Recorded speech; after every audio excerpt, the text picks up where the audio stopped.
What's up, solutionaries? We have a very, very interesting lot going on right now, obviously, guys and ladies. First and foremost, guys, if you are coming into this, the space, please make sure that you are hitting the like button and sharing it. This whole YouTube thing, this community, this powerful tool that we have only really works if people share the information. So cost you nothing, share the live, come in, ask the questions. If you have questions for Buck, who is our guest today, he's backstage. We're gonna bring him in here shortly. But first, I also want to let you guys know we're on an upcoming tour coming in October. We're doing basic firearms classes. We're hitting Phoenix, Cleveland, Chicago, St. Louis. I want everybody to go over to solutionaryuniversity.org, register for a class. If you're from those cities, you know somebody from the cities, or if you don't know anybody from those cities, make sure that you are chopping it up and letting people know that we're coming there and they can come learn for free. We are seeing some really, really strange things happening in this political climate, and we want to make sure that at bar minimum, bottom line, the general public is getting informed and being able to have a basics of defending themselves. So help us expand the tour, at more cities. Go over to givesendgo.com/solutionary. All of the classes are free to all because of your voluntary donations. We do not accept any government funds. We have never filled out for a government, grant. That's not our money. It's y'all money. They just took it from y'all. So if y'all want us to have money and continue doing the work, you guys will donate. So go over there and do that. Make sure you subscribe to the channel for more content like this. And I want to bring Buck in real quick so Buck can actually give you guys his background and his perspective. But today we're going to primarily talk about, obviously yesterday, Trump got shot at again. Second time in 2 months. And I would be remiss to not have somebody of this level of skill and lived experience to not have a conversation about that. I think that people talk a lot. Like, okay, I shoot. I'm not a sniper. Okay, I train. I know what my lane is. But when you have questions about things that are a little eerie to you and look a little bit strange, you need to tap in with people that have more lived experience and know more than you. And if you're on this channel, you 1000% should understand that. That's what we're here to do. We're here to learn from people that know more than us, have more than us, and are willing to share that information. So again, guys, make sure that you subscribe. Buck, how are you doing, sir? How are you? Hey, good, brother. Good. Day's going good. And it's good to finally get on and chop it up with you. I'm looking forward to it. Absolutely. We got a bunch of questions. And again, everybody that's coming in, please share the live. We're going to save this. But I really want to, I got a ton of questions for you, man. And I'm nosy by nature. So any questions that you can't answer, don't. Because I believe all of you special ops guys still be having clearances and just don't say nothing or pretend like y'all still don't have clearances. So if any of the questions that you can't, that's just in my brain, right? Yeah. I should be able to answer all your questions, and there's nothing, no information I'm going to give out that's locked in a box anywhere and stuff like that. So okay, so obviously, we see what happened to people that may see this later. The day that we're filming this, day before today, President Trump they're calling it a second assassination attempt. They're literally saying, in the first initial stories were, hey, there were two guys shooting it out in front of Mar-a-Lago, as if, or the country club, as if Palm Beach is the den of gangsters, like as if that was going to be the case. Right. They had this conversation that, it could have been this, it could have been that. But, again, it's still early based on a day or so. But in essence, even the FBI is saying this was the second assassination attempt in as many months. Right. Like, from your perspective with your military background, again, second in 2 months, like this shit is like, going to the car and turning off the alarm at this point, right? From your perspective, Buck, like, what the hell is going on? What is the failure? What is going on? And mix that along with just introducing yourself to the folks so they can understand what I know that you're qualified to have this conversation. But for those that may not know, what your qualifications are as we go forward into the conversation. All right, just real quick, 21 and a half years in the Marine Corps. I was blessed and I had an opportunity to serve most of that in the reconnaissance field. And then also towards the end of my career at MARSOC, where we finally, the Marine Corps became part of the SOCOM community officially. Before, I think it was 2017, 18, don't quote me on that. But before that, we weren't a part of the community officially. And so up until then, Vietnam, all the conflicts up until that point, we would be involved in some SOCOM affiliated, I guess activities or events, but we weren't part of the umbrella, so we weren't getting that money and everything else. 2017, 18, we officially were there. And so that's when a lot of reconnaissance field, force reconnaissance field, and the Marine Corps, which was a special operations component, I guess, for the Marine Corps, we kind of donated or contributed Marines from that community. And then we started standing up, which is now called the Marine Raiders, which is under that umbrella. So that's kind of my background as far as, Marine Corps, Recon Marine. And then my last 4 years I spent at MARSOC, which became part of the Raiders. I always say I'm not a Raider because I didn't go through their selection. I didn't go through their schools or get that MOS qualifications. But my last tour, I did lead them in a combat operations in Afghanistan. That said, was the reconnaissance Marines? Basically, we go out and we play a big man's game of hide and go seek, get information, sing it to the top, help shape the battlefield with information. And from that information, they take it, they make it actionable, and then they send in, infantry units, so on and so forth. And from that point, which I loved about reconnaissance, is you can go to anyone's table because everyone's asking for information, look for intel, but they need some cats to go out there and get it, qualify. So when it comes to being alone and unafraid, is kind of the term we used to say. There'd be 4 to 6 guys out there snooping and pooping, get information, send it back by text these days, satellite, so on and so forth. But then we also had actionable arms. So if we were working for you and we're out there, we say, hey guys, we got these clowns, this compound, so on and so forth. Cool. We're not gonna send anyone in there. We want you to go ahead and finish it. Okay. So we would finish it by dropping a bomb or doing some other things. So that was kind of like the premise and a very vanilla swipe of what we did, we trained for. I retired in 2010, and after 2010, I did 4.5 years working for the DoD as a contractor, being an advisor for more to like same type of organizations within all 4 components: Marine Corps, Air Force, Army, and Navy. So basically, I was a coach on the battlefield, dressed like them, talk like them, act like them. I was just trying to help out with any challenges they had. So I wrapped up that 2014 and went into the training part you see me doing right now, and been doing it for 10 plus years almost. And so that's where it's at. As far as what's going on. Before you jump into that, Buck, I want a few things that you said made me pop into a new question. In those 3 different worlds, those are 3 different lifetimes, it seems. Those are. It is. 100%. You know what I mean? From your perspective, what were which one did you prefer the most and get the most fulfillment from? And 2, which ones were like the most like, hell no, let's, and outside of, hey, we doing work, we got to get it done, whatever, but hey, I would prefer to do this over that. What were the separations and distinctions between the training component and the, hey, I'm here just to help out. I'm a part of the team, but I'm not on the team per se, but I am. And, just that military run. What were those differences like to you during those different 3 phases of life? I would say all 3 were totally different because they're all 3 became new at one point.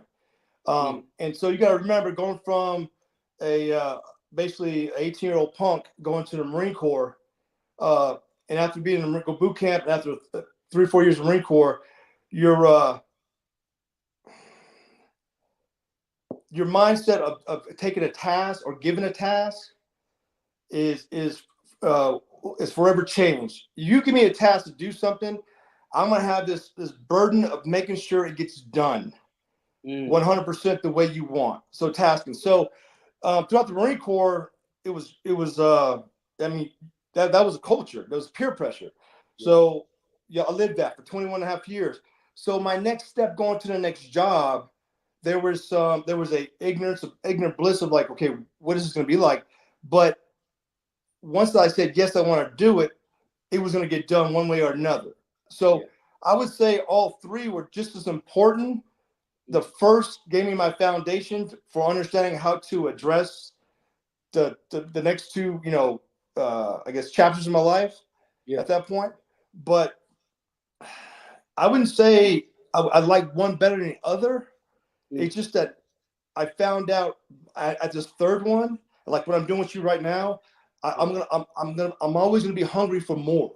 Yeah. Does that make sense? But once I say yes to that, there's no turning back. Does that make sense? Yeah, okay. No, 100%.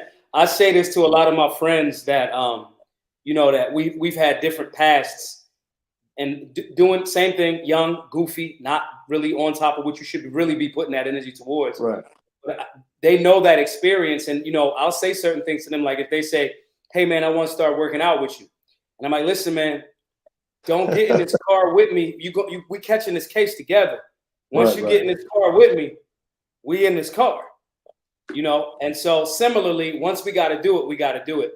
Now I want to transition in back to that Trump thing, man, because I need a level of answer that my knowledge of the last 7 or 8 years of seriously training and paying attention and serving my community or our communities, right? There's a certain, like I've trained with, learned from, got tips from high level, high clearance people. But I'm not that.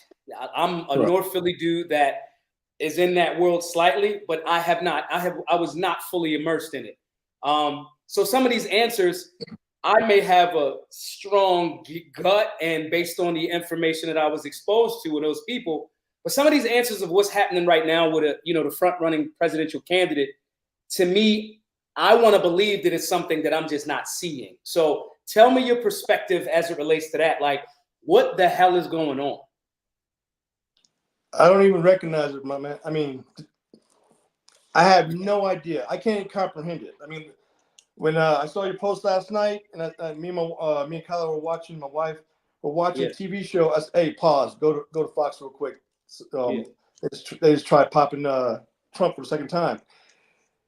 And once they got the layout of where it was at and what happened,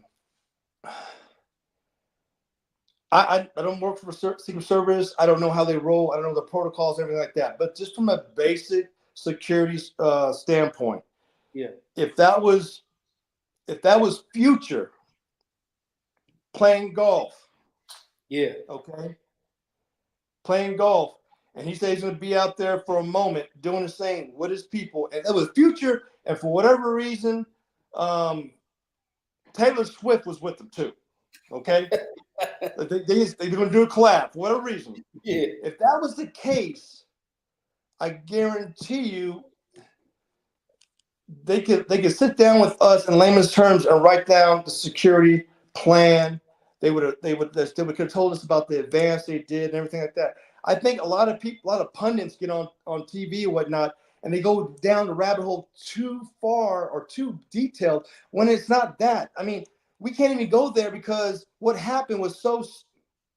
I couldn't even imagine this happening. So it's hard for me to involve myself in analyzing it.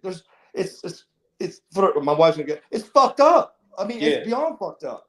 Yeah. So before you even get to that, I'm going into new territory, and really have to say, okay, these establishments of security, Secret Service, and whatnot, what they're supposed to do, they're just not doing it. Right.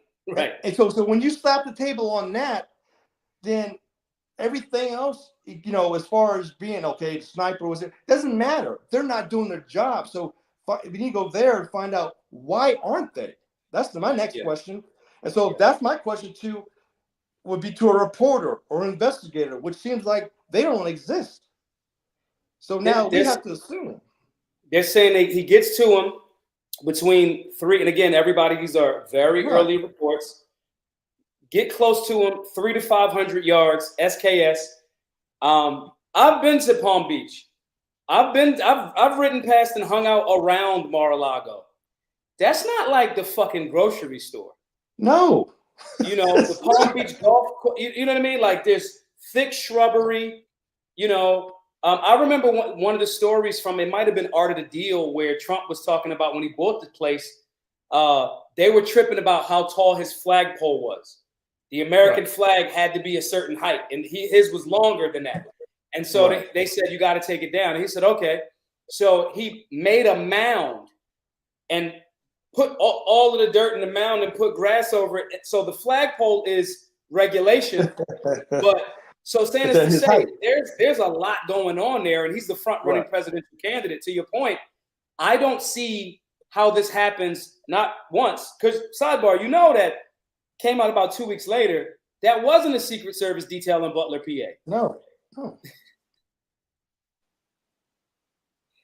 What is this a coincidence, Buck? Is it a oops? the economy's a little tight right now. We got to go with the dollar budget. Is this a coincidence? I'm not a betting man. Okay, I don't bet. I don't. But I will go in my wallet right now and put some money on the table and bet it's not a coincidence.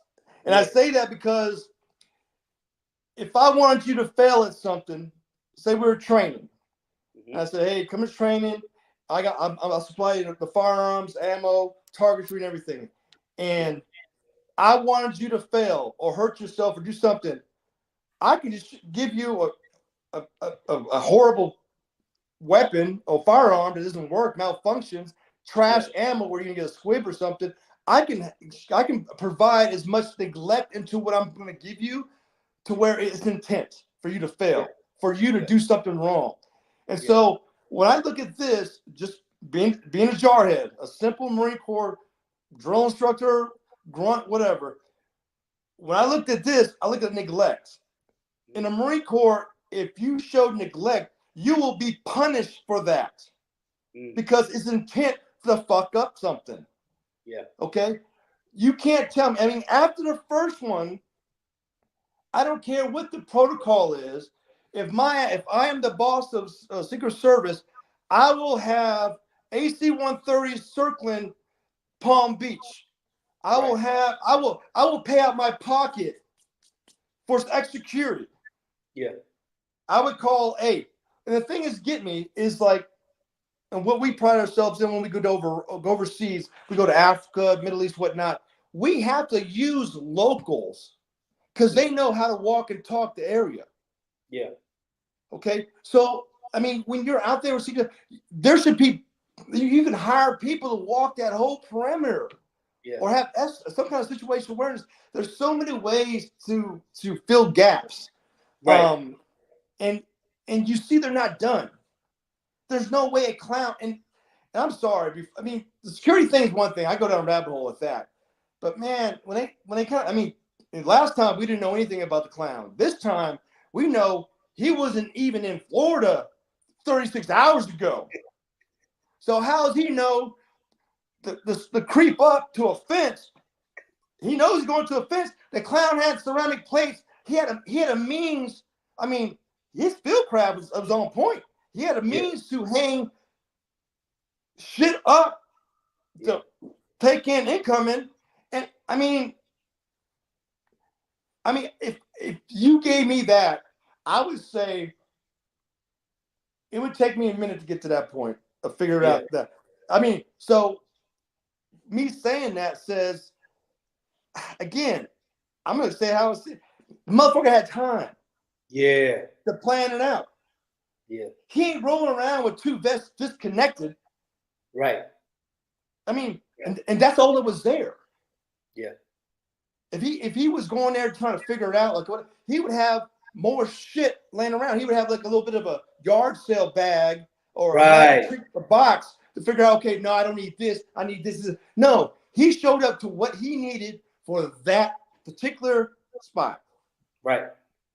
Going through bushes, not being seen, cell phone records indicate you're there since 2 a.m. Whether he's behind glass or not for 12 hours, you're at least in that spot for 12 hours. That seems committed to me.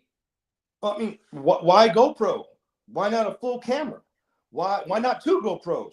I mean, why not a drone? I mean, it's just that. And again, I'm pointing out facts. What was there? Yeah. And I'm just providing questions. That's all I'm doing. I'm asking questions. And so when you I've done this for a living, you look at facts and pieces in which when you come onto a site or whatnot, and you start analyzing things, because you have to be predictive. You have to take your assumptions and see if you can make those assumptions factual and actionable. Yeah. So when you see which I mean, I'm seeing what I see on TV. Cool. You know, the feds come up there, they run their mouths, they give me information.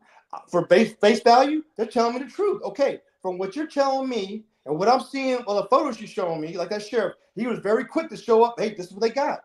Why? And don't get me on that, because when that sheriff, he was very quick to throw all the information on a table, so we knew what happened right there. It was on his watch. There wasn't going to be 2 weeks later. Yeah. So if I want to talk to anyone, I would talk to him, because he has more to say, but he ain't saying it. Yeah. And so go ahead. I'm sorry. Go ahead. No, go ahead. No. It's just so when you look at that right there, when you ask me, you know, was this on purpose? What was on purpose is that he knew what to do. He had a plan, and it was gonna be executed. And it wasn't him getting busted, it would have got executed. That's what. When you ask, was it on purpose? It was on purpose that he had a plan, and it was thought out, and he was going to execute it. Yeah, committed. So I'm gonna tell you something, and then we're gonna go to this other question that I have. But I want this to sit in your brain. I found footage of both of the Trump shooters in commercials. One was a BlackRock commercial. The first guy, the kid, it's a BlackRock commercial. I bullshit you not. It's a BlackRock commercial. And the other one, it's a commercial, but it's more along that guy from yesterday, Ruth, or I think that's his last name. He was like heavy into like, hey, Ukraine, right? So this was like a Ukraine promotional video. And I'm just like, wow, these guys are literally. And so my conspiracy theory brain goes like, you know, like there's certain things that happen so weird that my brain goes like, nah, it can't be that deep. But sometimes it's like, damn, y'all both were actors. Or y'all both were, you know, so we're going to come back to that in a second. But from your background, what do you think the security measures surrounding Trump need to change into? And what are you seeing that are some of the vulnerabilities? Like these things, if you got a list, we got to start with 3 things. These 3 things have to get addressed right now. Buck's in charge. Get these 3 things the fucking order right now. That's a tall question, because there's a lot I don't know. However, 3 basics are just basic. Understanding where he's going to go, and then mapping that out, and then figuring out what assets are available to me. As far as when I say assets, I mean human assets, and then signal, I mean communications, and also counter communications, so on and so forth, like that. But it's got to be an umbrella, and it's kind of hard to answer your question to detail. But I will say this: there needs to be more, boots on the ground, so to speak. I understand there's a personnel problem, but that's what they're saying. But there need to be more boots on the ground, and there needs to be at this point going forward. I would have a pre-briefing from the cats who are going to be out there. For instance, if Maj is a sheriff for the area we're going to, for that local area, Maj is going to be up right here. Secret Service is going to be right here. That local FBI affiliate is going to be right there. I would have a before going into any event, because deterrence is everything. So if I'm going to rob your house, but I see cameras and everything, and you got 2 Dobermans running around, I'm out. I'm not. Yeah. No. But if I go out there and make a scene, because some people try to be quiet about, oh, he's going to come here. No. Like when Obama goes to Hawaii know about it a week. They pissed. Because why? They're shutting down roads. Yeah. It's the same thing. So I would do that first. Have some preliminary stuff. Get a feel for stuff. While I'm doing that, I'm listening for chatter. You know what I'm saying? Through my means of communications. Who's barking off about, oh, hey, they're coming here. So my guys on the signal stuff, they're listening. they can take care of that stuff. Meanwhile, my advanced team, they're building houses around the area. You know what I'm saying? They're putting up tents in the bushes. You know, they're getting the barbecue pits. They're there weeks in advance, or as far as advanced as possible. So that's when you say advanced, you go and look. But once you look at something, I mean, I don't know how they go, but I'm not leaving. I'm going to remain, my footprint's going to remain there. Okay. Yeah. So once I see something, I'm going to stay there because I'm worried about, and again, this is from my background, I'm worried about explosions, shooting, and then, you know, just that, you know, kind of like your club thing, guy coming up and, you know, jumping you. But the explosion piece, once you do your advance, my dogs go out there, sniff stuff out, make sure everything's good in the area, we ain't leaving. Because someone can come behind me and say, okay, cool. They were talking about putting stuff here. Boom. And then from there, it's like I said, it's a continuous thing. That would be hated because I would hoard assets because I'm gonna fix things on the fly. And a lot of these organizations, and you've seen it probably in clubs and concerts. Once they say, hey, I need this many people, this out here, and these positions, and the crowd gets bigger, stuff like that, they don't have flex. They can't flex.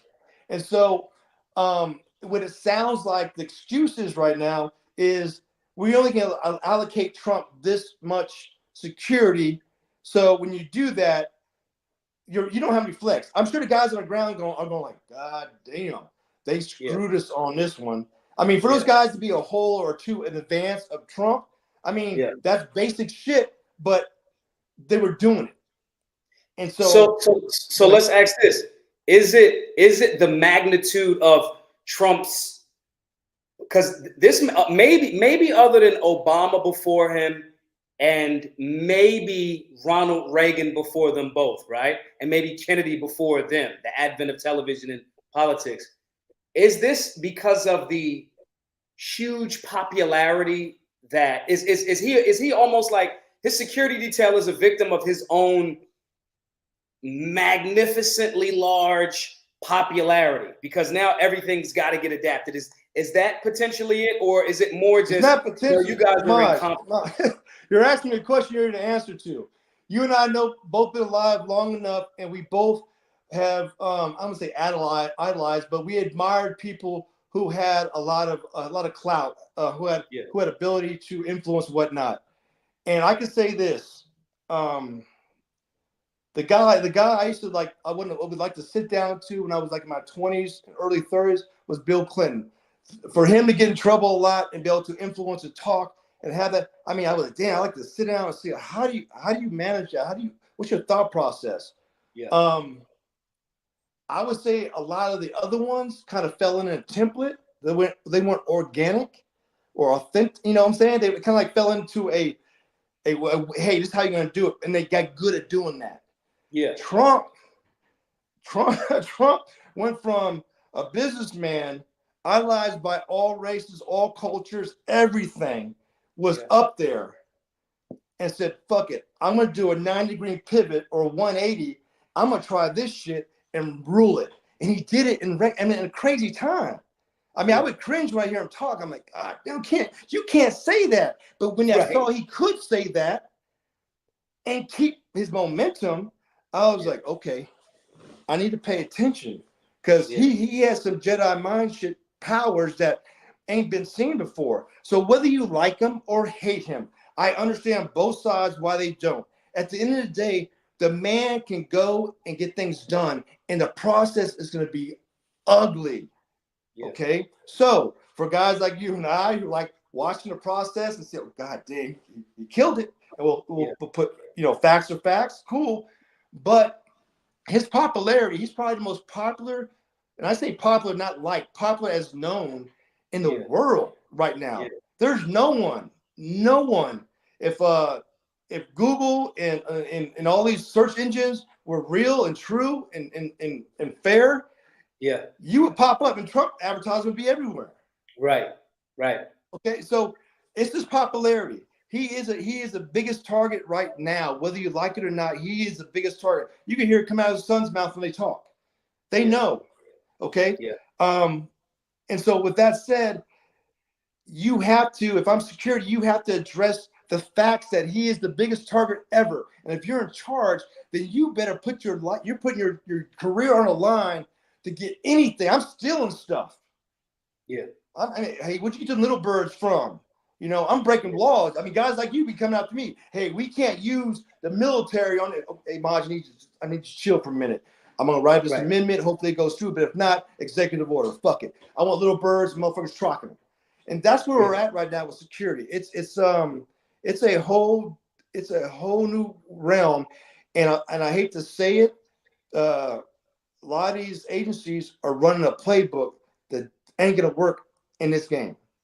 It's like they're still trying to do like this is almost like asymmetrical warfare at this point, and you guys got a super old playbook.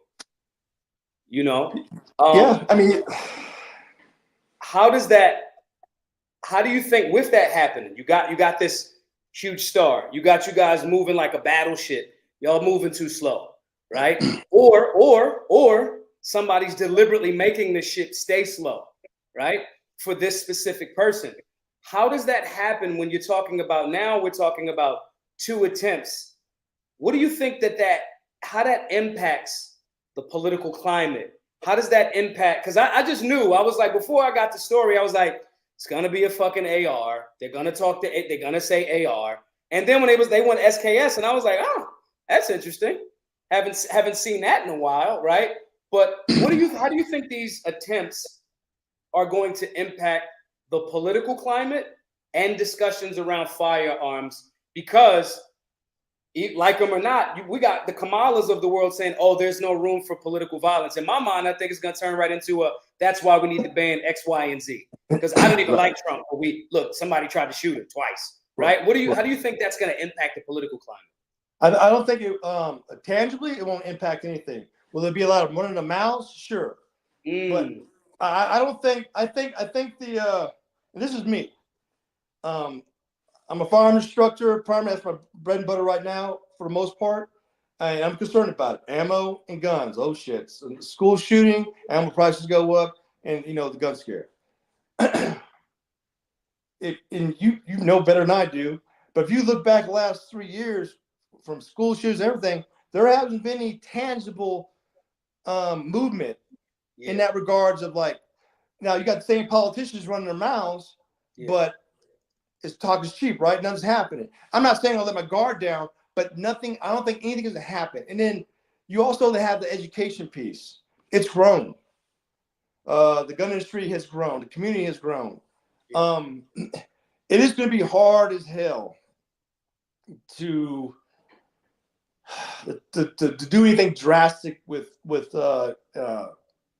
gun legislation as far as in a negative sense for us, taking away guns, so AR, so on and so forth. And the amount of ARs, I mean, this ain't Australia in the 80s. This ain't, I mean, good fucking luck. I mean, it's right. Who's taking that job? Who's collecting shit? I mean, it's just like, what apparatus are you going to use to grab shit? I mean, but as far as the political side of the house, I think it's going to be a lot of talk. Nothing tangible is going to happen as far as the gun piece. But I think every time the gun grabbers run their mouth, it's another opportunity for you and folks like you on that 2A front to educate. Yeah. So at this point, I don't think it's a negative. I mean, I don't want anything to get hurt, school shootings, anything. But when it comes up, you guys, we have the power now to hit. Because going on a podium and doing a conference does nothing anymore. No one's listening to that. They're listening to people like yourself and all those other people out there. And the diversity and the different levels of culture who all speaking your same tongue, I think is what is what cannot. I mean, it can't be broken. We're good. I feel confident with that. These are the things that similarly when we started this with BGM, I remember we first met at the time I was still going to NRA annual meetings. I haven't been in years. But I was like a kid in a candy store because there were so many people there that I looked up to, yourself being one of them, New War and other people that I was just like, I'm just going to do this in an area like that everybody's neglecting. I love what 50 Cent did when the record labels wasn't giving them any love, I'm gonna just make mixtapes. I'm gonna take y'all beats. Y'all was neglecting this anyway, and I'm gonna just make something great out of it. And now I going to SHOT Show and the annual meetings and other different things, right? I've seen, to your point, like, I remember when I SHOT Show wasn't one year, and then somebody didn't come the next year, then they went back and I wasn't there. And they hit me up and was like, yo, Maj, there's a lot of people that look like how you look now at these spots. And I feel confident in going, all right, cool. Now I'm gonna lean people into more of the political component of it, the education, the civics, because to your point, as more people are diverse, the people that are pretending like they want to be diverse in the form of the Democrats that just go, oh yeah, diversity. Then when we actually show up and be like, yo, you said you wanted diversity. We all Second Amendment though. We kind of like trick them into, now you got to eat your own words. And so, but now getting people involved politically, because we see it. And to your point, highlighting the conversation around the racist practice of gun control and getting everybody in hoods to say it and getting everybody to be like, yeah, no, that's racist. I'm not supporting that. And racism is their bread and butter. Like, racism is their, like, can't do anything racist. So when you pull up something that actually was that, and having those diverse groups of people, I agree with you, because it turns into, y'all guys can say a thing, especially when the Supreme Court is kind of doing what it's supposed to as it relates to the Constitution. You know, like, Black Guns Matter, we're cited in the Bruin decision. Like, that is wild. And my brain, like, Black Guns Matter is American history at this point, right? And so I agree with you, man. And do you think that there will be a time where even those politicians won't chatter? And if so, what would it take for, like, at a certain point, we know you're just talking, you can't really do anything. The SCOTUS is doing what they're supposed to do. What stops those politicians from chattering at what point? Okay, so I'm not gonna try to educate you, but narcissism, you understand that term and all that stuff. Yeah. And then, and another term I'll give you, we all know that guy that just will never get it. He'll be on fire. We'll tell him he's on fire. You need to stop, drop, and roll, but he won't get it. Okay. I would say that's most of the politicians that run their mouths. They are that. So they're going to keep running their mouths. I mean, they could be talking to themselves in the mirror. They're still going to run their mouths. Yeah. The diverse part about it is, and I'm gonna jump in. I'm gonna go 2 segues real quick and come back. One, I see you state a lot of times that you like this politician, but I will say this, and everyone needs to know this. And I understand you know that too, but you state the fact. Yeah. A politician is never going to be 100% pure two-way. He's never going to be that. And I don't expect him to be. I'm not looking for a politician to be 100% two-way, okay? Because he's a politician. Right. Okay? But I am going to look for the politician who's going to benefit the two-way community the most. And or more importantly, the politician that will sit down and listen to my conversation, my point. And even like me and you, we can have a talk about how we're going to season our food. If you don't agree with me at the end, we're still going to sit down and eat. Right. Because at the end of the day, me and you're going to walk away from that meal thinking about what each other said, because we had a real conversation. And that's the problem we don't have right now. So when you look at politicians, Trump has shown and proven day and day and day and day, and he will sit down with the motherfucker. You don't think he's going to sit down with and talk to him? Yeah. Who's what podcast did you do with that one comedian not too long ago? Has kind of like the mullet and everything. White guy. Yeah. Yeah. He was talking about he used to take coke and all of this. And I'm like, dude. But the thing is, okay, so former president of the United States was able to sit down and he addressed him as dude and everything. That to me tells you that's a man with bearing. And the fact he didn't even flinch, because I went back and watched it again and see if he even had a mannerism. He didn't. But you know why? Because he was engaged in the conversation. Yeah. That's another segue I get into talk. But going back to diversity, I went to visit family in Wyoming. I say family because that's how they behave. So the family went up there for 4th of July. We went into the museum for all the guns and everything like that. It's huge. Yeah. I'm walking and everything like that. And I'm looking at it and just have this big mural, a big picture of all this two-way stuff. And I see your black ass in that thing. I'm like, God damn. Yeah, yeah. I ain't talking about spec. I'm talking about somehow you brought your shoulder. But I was like, okay. And now Cody, Wyoming is majority white. Yeah. But if they saw you walk down the street, you couldn't go to a restaurant. People would know you. Why? Because the culture is they go to that museum to support it because it supports the community. They know everything that's in there. Yeah. My boy that showed me around pointed you out because he knew me and you fuck around. He said, hey, there's Maj right there. I'm like, oh, look at this guy. Yeah. But that, to me, that's why I tell people all the time, don't worry about your color. Your skin color don't mean nothing. Yeah. Worry about kind. Right. What kind of person you want to be around with. Because I can tell you right now, you and I both know, growing up, I wasn't worried about a Caucasian coming after me at all, or taking away my game, or hating on me. It was never a Caucasian. Yeah. Okay. And again, I'm not hating on my own. I'm just saying there's a kind of person you are. You're in the 2A community. That's a kind of person. Right. I mean, you're spending the majority of your time running your mouth. I'm saying running your mouth in a bad way, but you're talking and speaking to your own color to tell them, hey, we got bamboozled, bro. Right. And they're looking at you like, what? And it takes a minute. Now, if you go to a white person and they're with the 2A, they say, yeah, we know. Right. Right. They may maybe like look at you weird because we ain't got a lot of black people in this room, but come on in. Right. So that's what I'm trying to say, that there's one thing I learned from my father. He was never afraid to go anywhere in any room to do what he wanted to do. Mm. I mean, I watched a man play tennis in Germany in the 80s when black people weren't really in Garmisch. Right.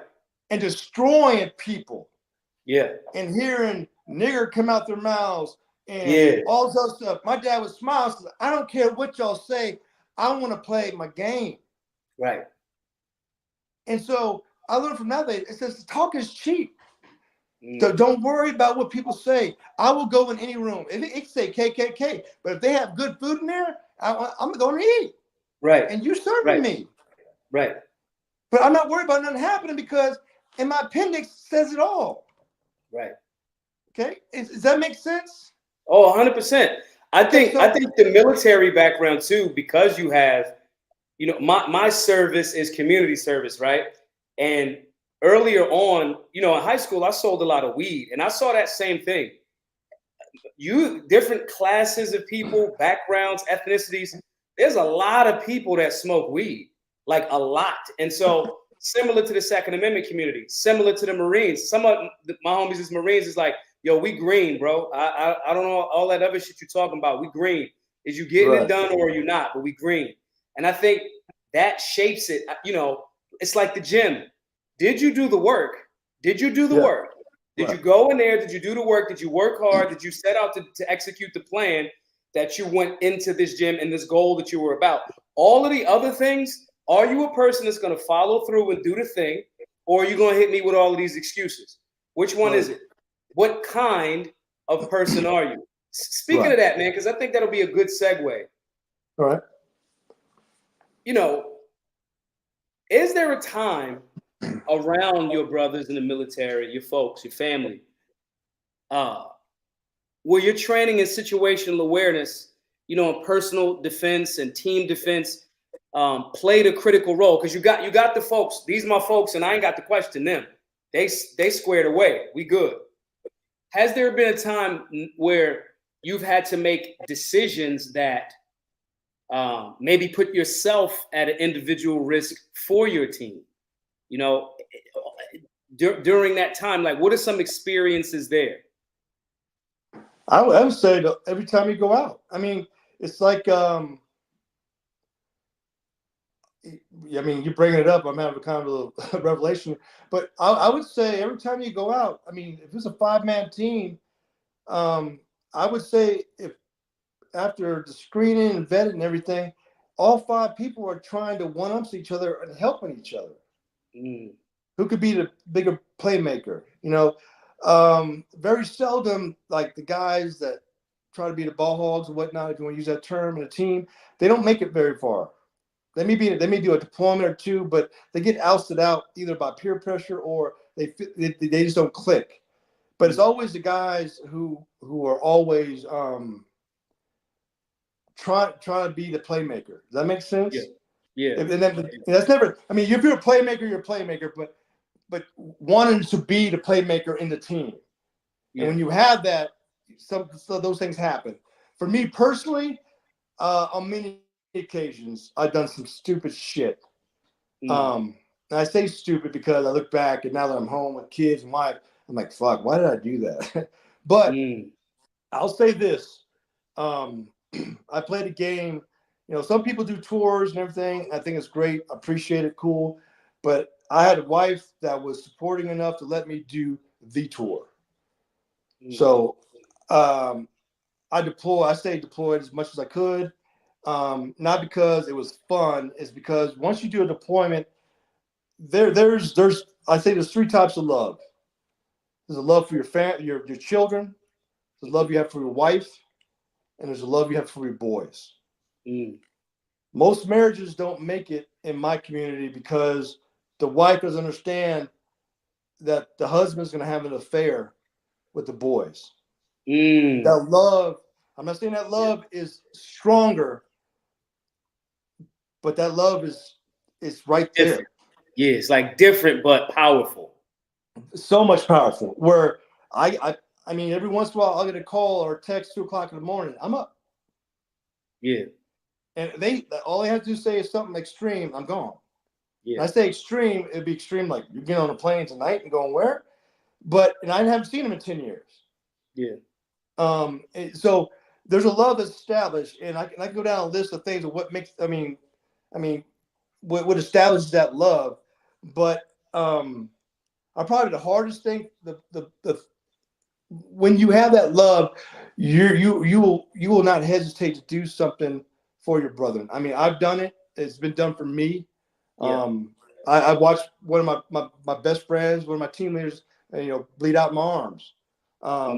And my failed attempt to help him out, I got banged up in the process.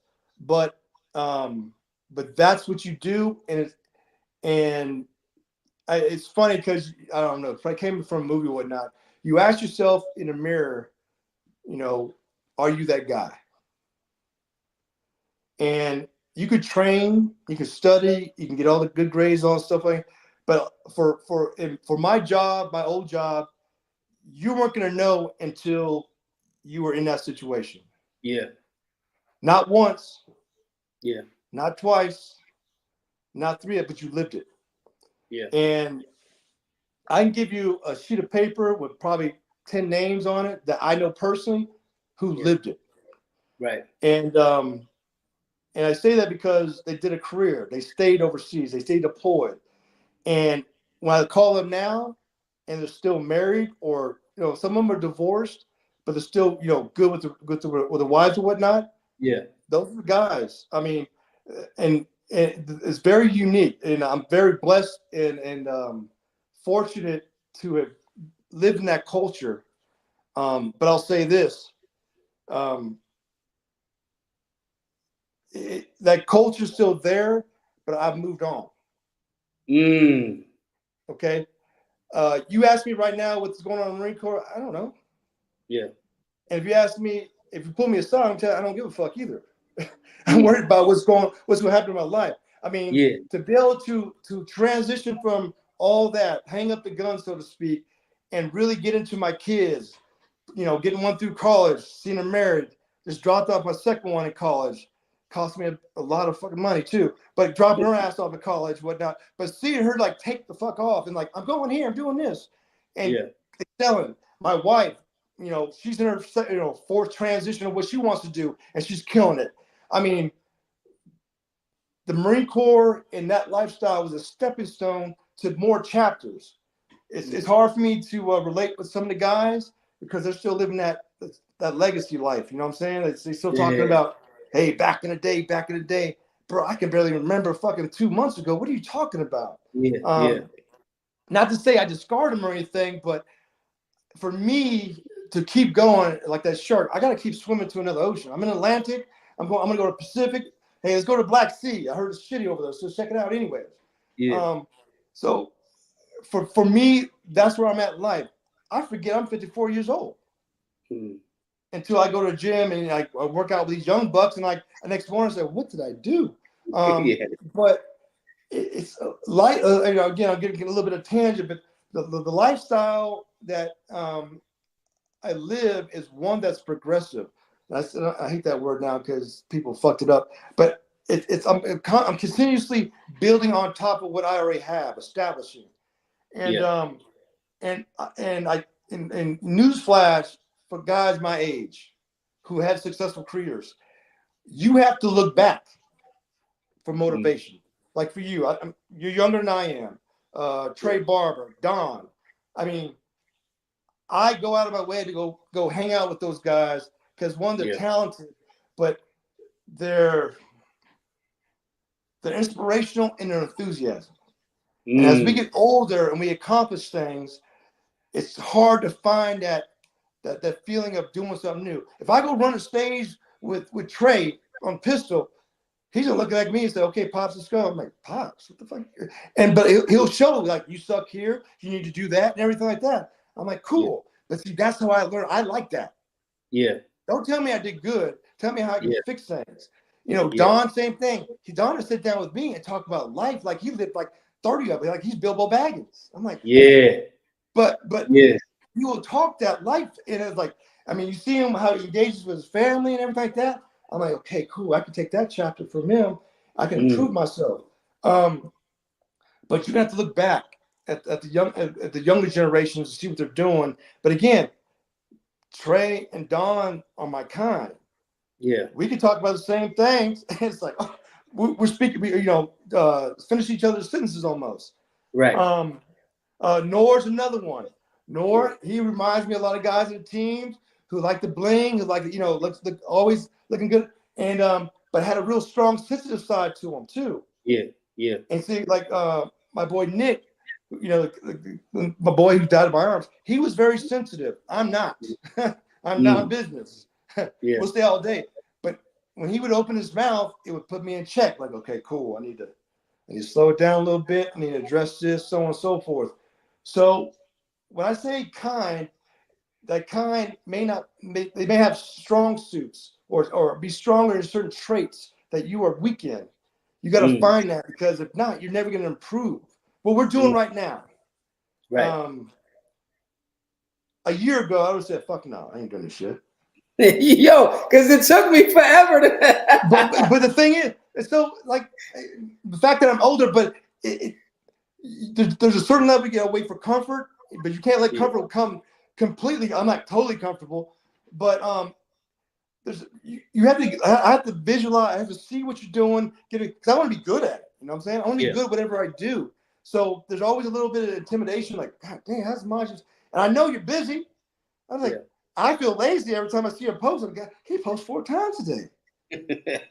I'm trying to watch the news clip that you're talking about. But it's peer pressure. And that's the kind of people I got to be around who are grinding. Because we're all going to have, ebbs and flows, right? So we feed off each other. And I think the one thing about social media is if you find your kind, you can stay motivated and feed. My boy Matt Pranka. I mean, God, that motherfucker, he can clap on motherfuckers, but go out there and then like show you up. But at the same time, he can break shit down, and he's probably one of the most passionate people about training I know. But then will help you out. Mike Panone's another one. He will go off. You're like, God damn, Mike, calm down. But you know what? Mike will be there for you if your house burns down to say, come on, I got you.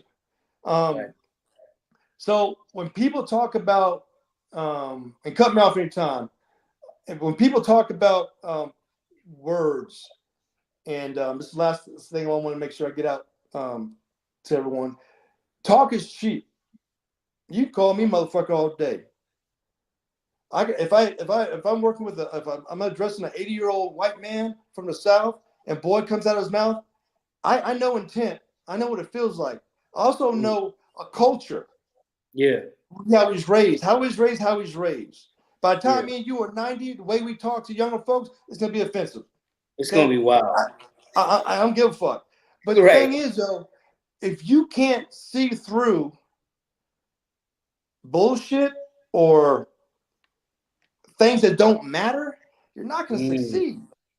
When I went to recon, that was a white man. That was good old boy. That's all white boys. White boys. The first thing he said, "Oh, you can't swim." I was like, I can, but I get it. I understand the stereotype. No biggie. It's not going to offend me. But let me get my black ass in water so I can show you. Right. Okay. I was like, okay, cool. You can swim. Yeah. Okay, cool. And after that, and then run and everything, and you start fucking with it, you earn respect. You show me, hey, I can bring shit to the table. The color's gone. Yeah. It may pop up again when someone brings up, but the color's gone. But I'm not blind either. I understand the things, but go ahead. No. Go ahead. This is segueing into this. You like seamlessly segueing into this. You like reading my mind because this is the next question. Yeah. No. It's just I hate seeing talented people not make it because of what words. You should be able to, people talk about resilience. I mean, I like to think my superpower is resilience, but I know other people who are really resilient. And if you think you're resilient, then you should be able to walk and have a boss and recognize if he's taking care of you or not. He can look at you funny. He can critique the shit out of you all day. But if you're getting paid and you are being taken care of in the workplace, your admin's taken care of, you're good. But where do you think we lost that? Where do you think? Because I'm the same way, and I get told all the time about my lady, like, you're too hard, you're too this, and I know from a woman's perspective, I get her saying it, right? But I'm seeing that similar level of soft shit from young men younger than me, right? Where do you feel like that shift happened? Or is it because boxing, Brazilian Jiu-Jitsu, 21 years in the Marine Corps, some of that stuff, you already have a more refined level of discipline and formula to make you stronger. Outside of that, where do you think that switch happened? Because when I tell youngins like, yo, come to the gym, yo, go box, right? It's not the same level. What do you think happened in based on you being at your age at this point? Again, you said it already, you're 54. So technically you're older than a half of a century, right? Yeah. So damn, you had to go do all that. Half a century. When do you start to see that happen? Is the military, the current military, a reflection of that? Or could it be something that course corrects some of these young men from not falling into that, he said a word and now I'm offended, so now I'm folding over? Or is the military going too? And based on your understanding of it at this point. Military, as far as I know, like I said, I don't know. I'll be talking out my ass. I do hear things that's gotten soft and they got weird shit going on and whatnot, but I stay away from it. I would say I grew up in the 80s. Okay. I describe my upbringing as a child as the Goonies or Stranger Things. Okay, we had an Asian motherfucker, we had a Mexican motherfucker, we had a white motherfucker, and I was a black motherfucker. Okay, in that group. Okay, riding bikes. We racial jokes were a daily thing, and we did nothing but laugh about it. Who can't? If you didn't have a new one for the day, you were not bringing anything to the table. Okay, so if you're worried about calling a nigger or spick or whatnot like that, then you had a problem. And you weren't going to be in our group. But that was across the board. Now again, intent. If someone was trying to be mean, but then again, at the end of the day, I'm not chalking that person up if he called me a nigger that he's racist. He's trying to be mean. Now, if he's going out and burning crosses and has a Klan suit, and he's going out there every day and railing, okay, cool, you're racist. But I can say something that's racist. Doesn't mean I'm racist. So that's the way I was raised. Identify, friend or foe. Is he a threat or not? Okay, we don't do that anymore. If something comes out of your mouth and is mean, it's a threat to bodily harm in your life and your well-being, your self-esteem and everything. I don't understand it. And I'll throw the black card in here. For our culture, the way we were raised, I mean, you didn't have an uncle or maybe your dad. I mean, my dad, I mean, if he called me by my first name, something was wrong. It was dumbass, motherfucker. I mean, it was love. Yeah. But what was the message? The softness, everything is just our society. This demasculation of men. I mean, these memes, I mean, especially in our culture, which a black man has to be respected. A black man should have a safe space. Fuck all that. If you're a man, then guess what? If you're a man, you don't get a fucking say. Yeah. If you had a hard day, who gives a fuck? You better produce. You have a kid and wife and kids, you don't get to be sad. Who gives a fuck? Yeah. Go outside and dig a fucking hole. I mean, I go to the gym. Yeah. I need my safe space. I'm frustrated. I go to the gym. Yeah. My kids ain't gonna get none of that. My wife sure the fuck ain't gonna get none of that. I better go in there and do my job as a man with enthusiasm. Yeah. Mental health, I'm sure it exists. I'm not saying that. I don't get it. I don't. I mean, I'm saying I understand it. PTSD, I get it. I know it exists. I can't comprehend it. Don't come to me with any sensitive shit. I'm gonna guide you in a different direction because I don't want to fuck you up anymore.